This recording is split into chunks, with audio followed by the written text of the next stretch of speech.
This is Thermite. It's a powdered mixture of iron oxide and aluminium, which when ignited burns at 2,500 degrees Celsius, which is very, very hot. This is liquid nitrogen. It's specially stored at minus 198 degrees Celsius. That's 163 degrees colder than the North Pole in winter. But is it cold enough to neutralize the intense heat of thermite?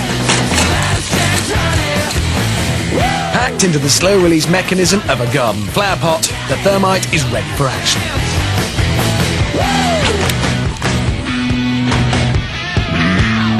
Just light the touch paper and stand well back.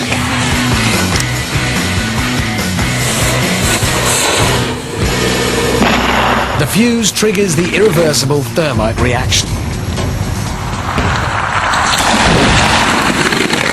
As scorching hot meets freezing cold, a fierce battle rages.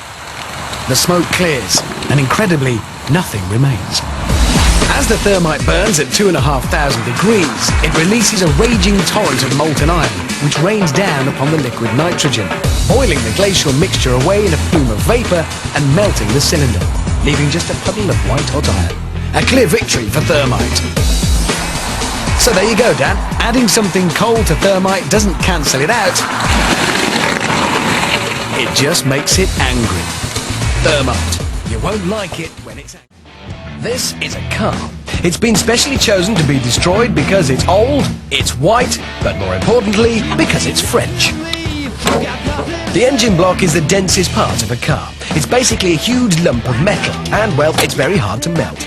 Lucky then, the Brainiacs have plenty of thermite, specially packed into the slow-release mechanism of a garden flower pot. A big pile on the bonnet directly over the engine block should do the trick. Time to light the fuse and give this homage to French engineering the send-off it so richly deserves.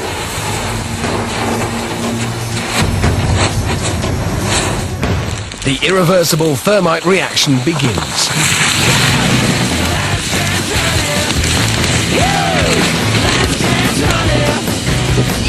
Within seconds, the fiery concoction eats through the bonnet, spraying molten thermite into the engine beneath. The devastation continues inside until finally a torrent of white-hot liquid metal pours out of the bottom, signaling the inevitable victory for thermite. A quick check confirms a clear path of destruction through the engine. Now that the engine is melted clean through, it seems only fitting to have a go at the petrol tank. Packed into the slow-release mechanism of a garden flower pot, the thermite is ready for action. Popped onto the roof, directly above the fuel tank, quick top-up, and just 4 feet of family car stands between the thermite and 8 gallons of petrol.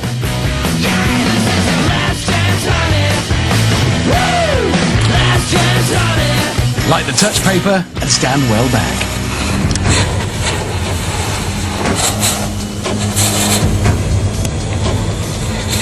The irreversible thermite reaction begins.